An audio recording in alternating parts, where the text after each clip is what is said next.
नमस्कार दोस्तों, मैं नीरज श्रीवास्तव। आप सभी लोग देख रहे हैं न्यू मीडिया। आज न्यू मीडिया की पूरी टीम दिल्ली प्रदेश कांग्रेस कार्यालय ITO में आई हुई है। यहाँ पर आज दिल्ली प्रदेश कांग्रेस कमेटी अल्पसंख्यक विभाग की कार्यकारिणी सभा है, लेकिन ये सभा कम एक तरीके से कह लीजिए जनसभा ज्यादा लग रही है, क्योंकि सभा में आने वाले मेंबर से कहीं ज्यादा अल्पसंख्यक वर्ग के लोग आए हुए हैं। और पूरी तरीके से अगर आप देखेंगे, आवाज पीछे आ रही है तो राहुल गांधी और कांग्रेस जिंदाबाद इसके नारे ही लग रहे हैं।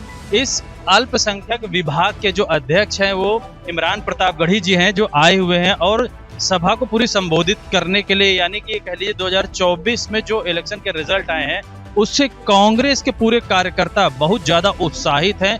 और सबसे बड़ी बात है, हम लोगों ने इसको शुरू से कवर किया जब कोई भी नहीं आया था, जब छोटे छोटे प्रदेश मतलब दिल्ली के छोटे छोटे एरिया से लोग आए थे, जो वहाँ के नेता जो रिप्रेजेंट करते हैं अल्प समाज को, वो सारे लोगों ने अपनी बातें एक एक मिनट के लिए रखी। और जब वो लोग अपनी बातें रख रहे थे तो उनके द्वारा चुने गए शब्द इतने संतुलित थे कि मानो लग रहा था कि वो एक ऐसी मुहिम के साथ आए हैं जो कि राहुल गांधी हमेशा बोलते रह रहे हैं कि मोहब्बत की दुकान। किसी भी विपक्षी पार्टी के लिए इन लोगों ने एक शब्द भी अपशब्द या कह लीजिए किसी भी गलत शब्द का प्रयोग नहीं किया। यही देखकर समझ में आ रहा है यहाँ पे कि आज अल्पसंख्यक वर्ग एक तरीके से एजुकेटेड हो गया, या राहुल गांधी जी ने उनको एक नए धारा की ओर मोड़ दिया है कि मानो वो बीजेपी, अगर सोचा जाए बीजेपी जिस तरीके के नफरती भाषणों या नफरती बयानों को जारी करती है, उस हिसाब से अल्पसंख्यक समाज या अल्पसंख्यक विभाग जो यहाँ पे है वो एक बार भी किसी भी कड़े शब्द या गलत शब्दों का प्रयोग नहीं करती, चाहे वो छोटा नेता हो चाहे वो बड़ा नेता। और दूसरी जो सबसे बड़ी चीज यहाँ पर उभर के सामने आई कि लोग इंडिया गठबंधन का पूरा नाम ले रहे हैं। कहीं भी कोई भी आदमी आम आदमी पार्टी के बारे में कोई बुराई करते हुए नहीं दिखा। बस लोगों का यही कहना है, आए हुए सारे लोगों का, कि अल्पसंख्यक समाज पूरी तरीके से कांग्रेस को सपोर्ट करे, जैसे 2024 के इलेक्शन में किया था, आने वाले विधानसभा में भी करे और कांग्रेस को ज्यादा से ज्यादा दिल्ली विधानसभा के इलेक्शन में जिताए। आइए देखते हैं कि यहाँ पे इमरान प्रतापगढ़ी जी आए हुए हैं, जो कि अल्पसंख्यक कमेटी के अध्यक्ष हैं। मैं आपको अंदर से दिखाता हूँ क्या स्थिति है अभी यहाँ पे। आप देख सकते हैं किस तरीके की भीड़ है, और ऐसा लग रहा है कि 2024 के इलेक्शंस के बाद पूरी कांग्रेस पार्टी का उत्साह एकदम चरम सीमा पर है। अगर आप देखेंगे तो ये एक हॉल है, ये हॉल पूरा खचाखच भरा हुआ है। अल्पसंख्यक विभाग के सारे लोग यहाँ पर उपस्थित हैं, और ठीक इसके ऊपर भी एक हॉल है, वो भी पूरा भरा हुआ है। दिल्ली में जो हमारे मन मुताबिक फैसले थे वो नहीं आ सके, कहीं ना कहीं कोऑर्डिनेशन में चूक रही, और हमें लगता है कि हमारा संगठन ये चाहता था, कांग्रेस पार्टी ये चाहती थी कि हम यहाँ अकेले चुनाव लड़ते तो शायद ज्यादा बेहतर परिणाम दे पाते। लेकिन आने वाले भविष्य में आप देखेंगे कि यहाँ के विधानसभा चुनाव में कांग्रेस पार्टी बहुत अच्छा प्रदर्शन करेगी और सरकार बनाएगी देवेंद्र यादव जी के लिए, जिन्होंने पिछले 10 साल में विपक्ष की, दलितों की, पिछड़ों की, अल्पसंख्यकों की आवाज नहीं निकलने दी, उनको दबा के रखा, उनको कुचल के रखा। वो आज ये कहने पे मजबूर हो गए हैं कि हमें विपक्ष बोलने नहीं दे रहा है। सत्ता पक्ष अगर ये बात कह रहा है तो आप समझ सकते हैं कि कितना वो, कल तो ये कहते हुए वो बड़े भावुक भी हो गए थे। तो किसी का एक शेर है कि वो अब तिजारती पहलू निकाल लेता है, मैं कुछ कहूँ तो तराजू निकाल लेता है, मैं इसलिए भी तेरे फन की कद्र करता हूँ, तो झूठ बोल के आंसू निकाल लेता है। तो नरेंद्र मोदी जी को ये हुनर आता है, लेकिन विपक्ष मजबूती के साथ जनता के मुद्दों पर संसद से सड़क तक खड़ा है। और हम सब सौभाग्यशाली हैं कि हमें नेता प्रतिपक्ष के तौर पर राहुल गांधी जी मिले हैं, जो इस सरकार को ये दर्शा रहे हैं कि आपको देश संविधान से चलाना पड़ेगा, आपकी मर्जी से नहीं चलेगा। अब अगर संविधान से देश चले, इस बात पर प्रधानमंत्री को ये लगता है कि उनकी आवाज को दबाया जा रहा है, तो मुझे लगता है ये बहुत सुनने में बड़ी अजीब सी बात लग रही है। प्रधानमंत्री जी 10 साल जैसे आपने देश चलाया था तो विपक्ष कमजोर था, लेकिन अब आपको यह समझना पड़ेगा कि यह बदला हुआ विपक्ष है और आपको एक एक कदम संविधान की किताब के हिसाब से उठाना पड़ेगा। इसके लिए पूरा इंडिया गठबंधन आपको मजबूर करेगा, राहुल गांधी जी उसकी अगुवाई करेंगे।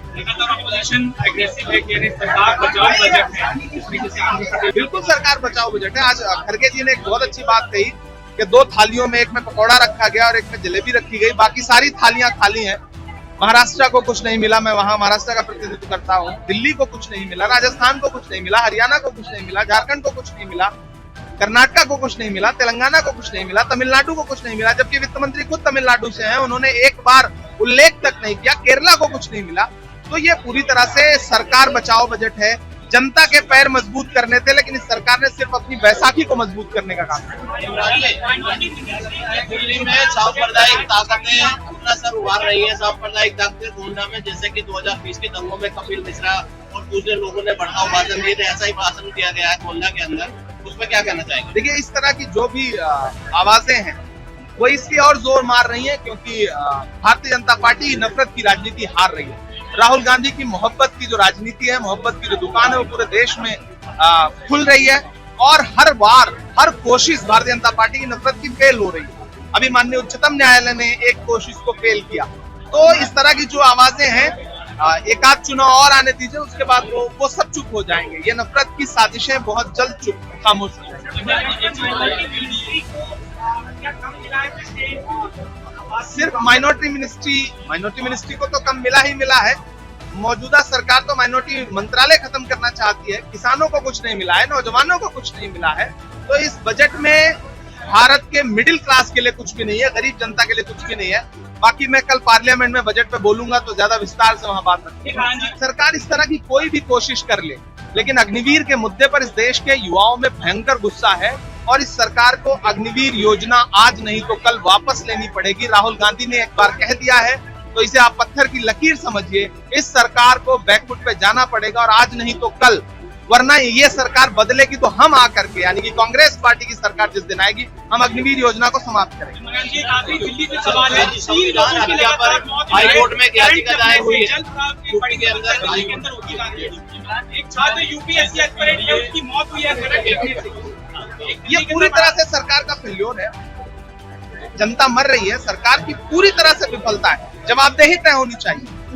इलाहाबाद हाई कोर्ट में सर एक याचिका हुई है संविधान हत्या दिवस के खिलाफ, जो किसी ने याचिका दायर की है और उसमें सरकार को नोटिस जारी हुआ है कि सरकार इस तरह के जो भी प्रहसन कर रही है, सरकार मुद्दों से ध्यान हटाना चाहती है, वो इसी तरह के नोटिफिकेशन लेके आती है। नौकरियों का नोटिफिकेशन लेकर के आई है, महंगाई के खिलाफ नोटिफिकेशन लाई है। Thank you. इंडिया का जिस तरीके से पूरे देश में इंडिया के अंदर प्रचार कर रहा है, अभी आपको अल्पसंख्यक वर्ग को भी कर रहे हैं, जैसे कि दलित और हमारे पास ओबीसी विभाग भी है, दलित विभाग भी है। हम सारे संगठनों की बैठक करेंगे। मैं चूंकि उसका राष्ट्रीय अध्यक्ष हूं तो मैं अपनी बैठक कर रहा हूं। आदरणीय प्रदेश अध्यक्ष जी लगातार और जो संगठन हैं उनकी मीटिंग्स कर चुके हैं, कर रहे हैं, आगे भी करेंगे। तो अभी बजट आया है, इस बजट में राहुल गांधी जी बोल रहे हैं ये पूरी तरीके से डबल ए के लिए है, इस पे क्या आपका विचार? ये सरकार बचाओ बजट है, राहुल गांधी जी ने कहा है, बिल्कुल सही बात कहा है। पानी के लिए पूरा बजट है, बिल्कुल सरकार बचाओ बजट है। Thank you.